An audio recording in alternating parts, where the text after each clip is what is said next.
रामपुर नाम के एक गांव में एक गरीब गाजर बेचने वाला रघु रहता था।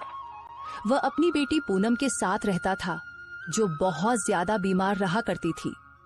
रघु के पास एक छोटा सा खेत था, जहां वह गाजर उगाया करता था।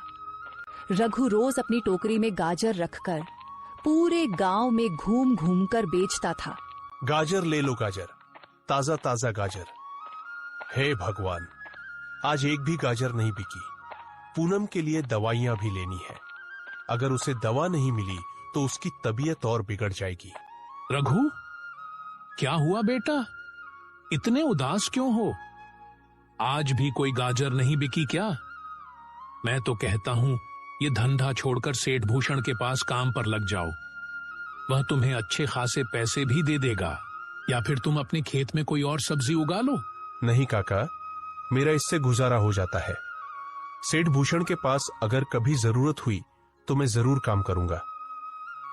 रही कोई और सब्जी उगाने की बात तो काका, मेरा छोटा सा खेत है, उसमें एक ही सब्जी लग सकती है और मुझे गाजर उगाना अच्छा लगता है, इसलिए मैं गाजर उगा लेता हूं।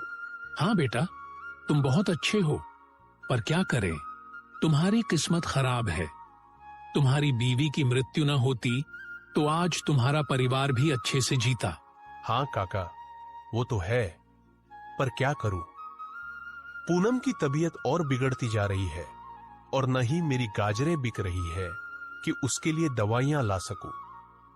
तो सोच में पड़ गया हूं कि क्या करूं।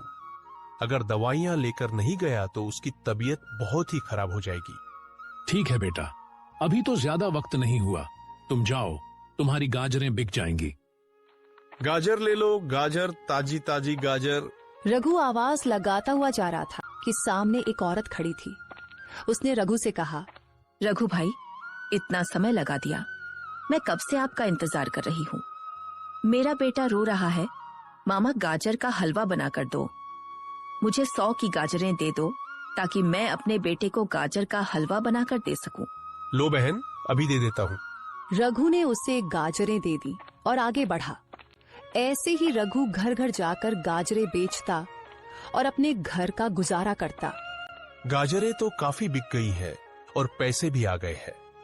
अब मैं जाकर पूनम के लिए दवा भी ले आऊं। कल भी उसने दवा नहीं खाई थी। रघु दवा लेकर घर चला गया। घर आकर उसने अपनी बेटी की ओर देखा, जो उदास सी बैठी थी।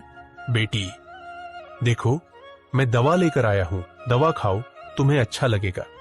पिताजी, आप जानते हैं मैं ठीक नहीं हूँ, मेरा सिर बहुत दर्द कर रहा है।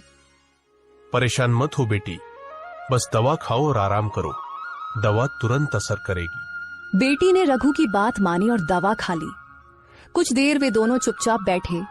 फिर रघु ने मुस्कुराते हुए कहा, बेटी, कल से तुम्हें हर दिन यह दवा मिलेगी, बस तुम स्वस्थ रहो, बस यही मेरी खुशी है। पिताजी, आपको मेरी कितनी चिंता है मैं जानती हूँ। ऐसी ही बातें करते करते दोनों पिता और बेटी सो गए। रघु सुबह अपने खेत पर टोकरी साथ लेकर जाता और टोकरी भरकर गाजर तोड़ता, फिर उन्हें गांव में बेच देता।